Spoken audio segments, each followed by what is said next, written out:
guest on the show, and she's suing Disney for what happened to her when she was a child star with Disney. Now, yeah, I mean, look at all of the casting couch stories, and the Harvey Weinsteins, and and look at the R. Kellys and all of these girls trying to be singers. Exactly. It's like I mentioned it in my first book, and it kind of blew over, but that was before all of the Me Too movement and all of that stuff happened. Now, now the second book comes out. It's not new news, but they are sensationalizing it because of how big it is in the press now. And, I am getting a lot of backlash for it, and a lot of negative attack and criticism and lies and accusations towards me for it. And, like I said, I didn't even take alimony when I left him. Like, this is not about money. So the biggest misconception that you want to clear up regarding this incident and your relationship with the Jani is what? It's not about book sales. I mean, it's one sentence in my book, and it's another sentence in the first book, and it wasn't a premeditated thought to, hey, this is going to make me have book sales. Let's put this in the book. It had nothing to do with that at all. Okay. And I could say this. I've dealt with you, we had a whole nother interview for like 1 hour, and we dealt with each other a little bit off the air. You're definitely not like a diva. You're not like a conniving type guest who's has a lot of preconditions before we do the show. There's a vibe you get from certain guests. You know what I mean? Yeah. I don't get that with you at all. I'm very comfortable with you. You seem to be the same genuine person off the air than you are on. I can say that. Okay. Yeah, definitely.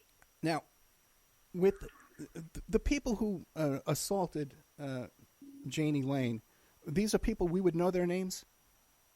Yes. Okay. So these are famous types. Now, you haven't said who they are publicly. No, and people keep saying that I should out them, and the reality of that is it didn't happen to me, and it would be my word against them. I would be liable.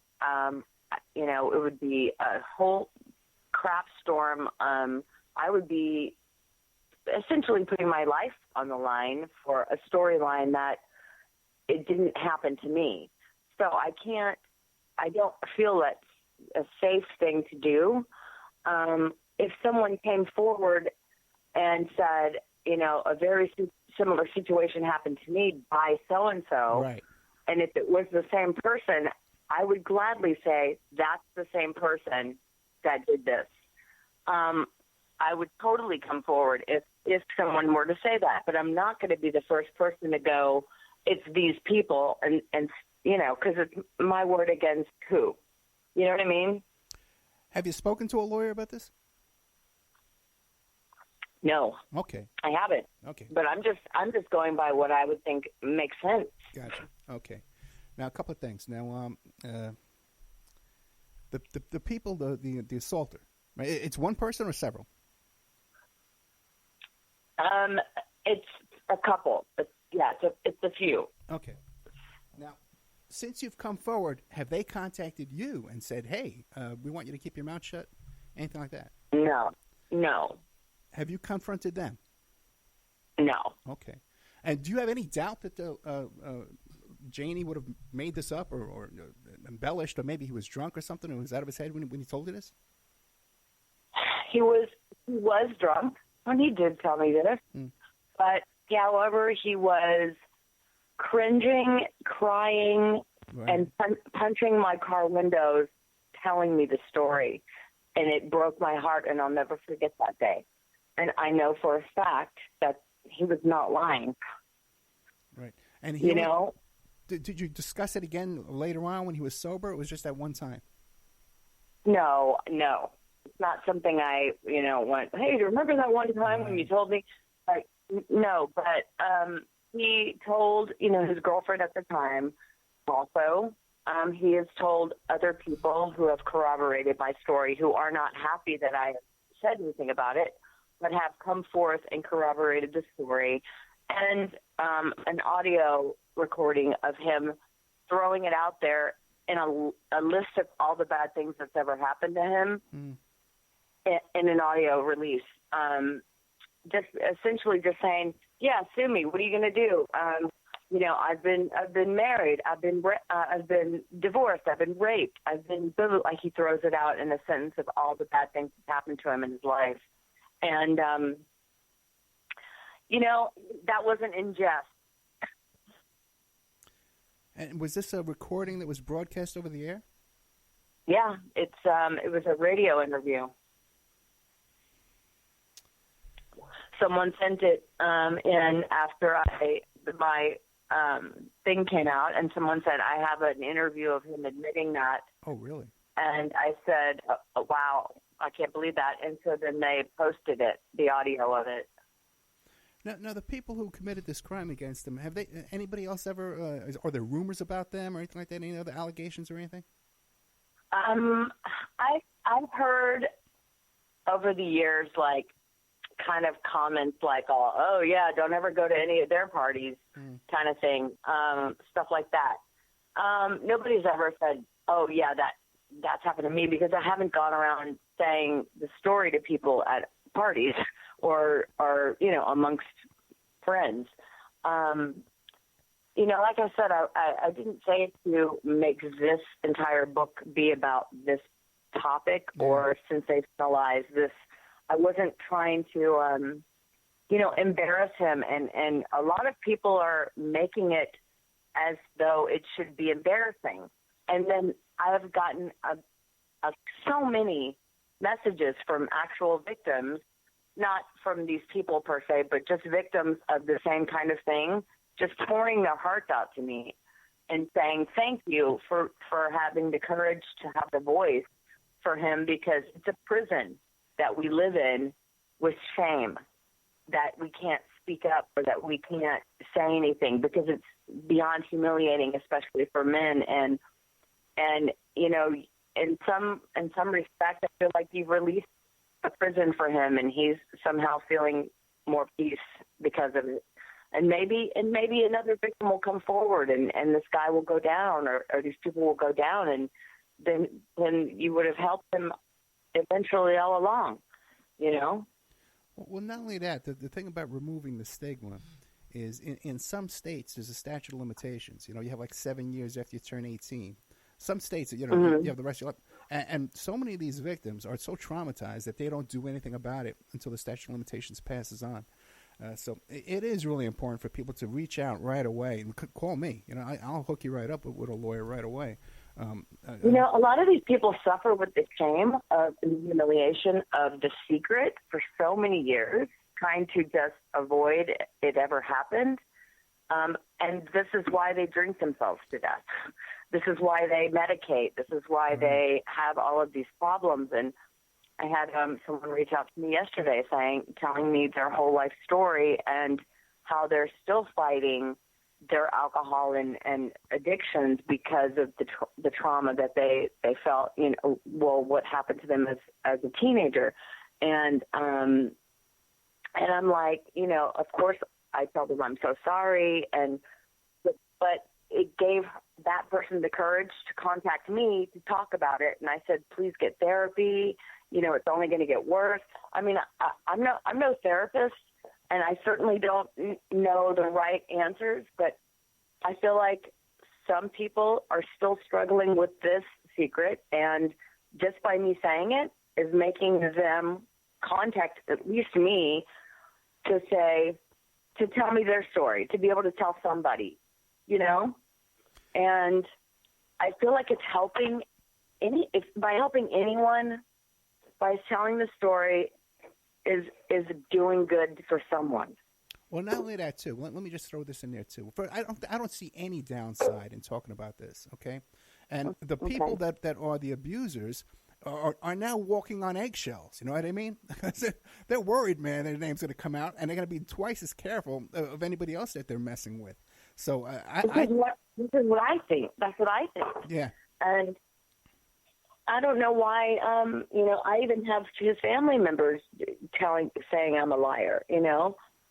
I'm a lot of things, but I'm definitely no liar.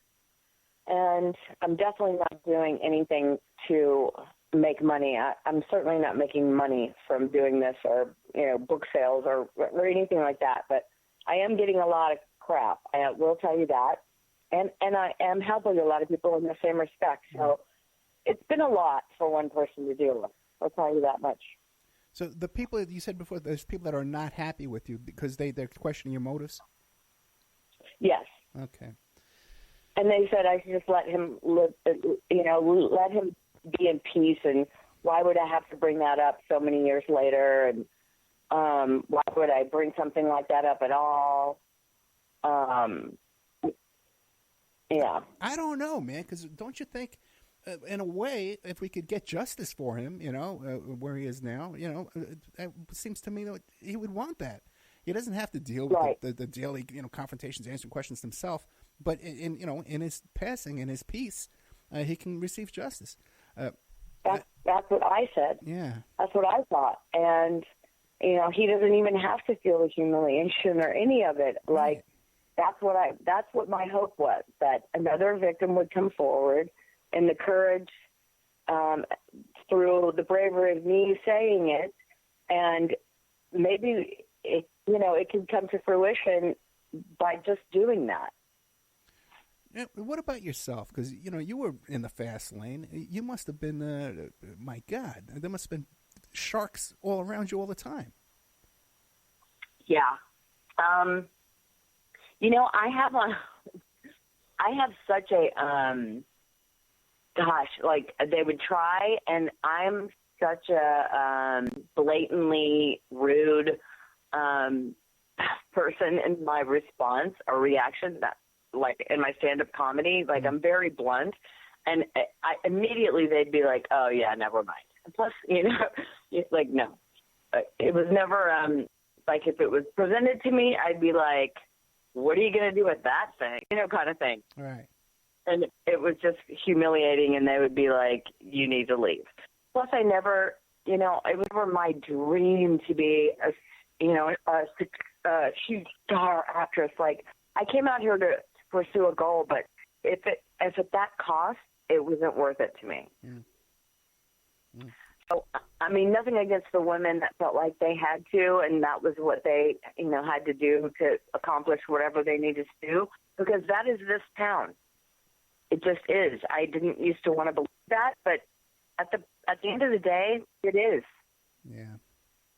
It's unfortunately it is. It's not who you know, it's who you F.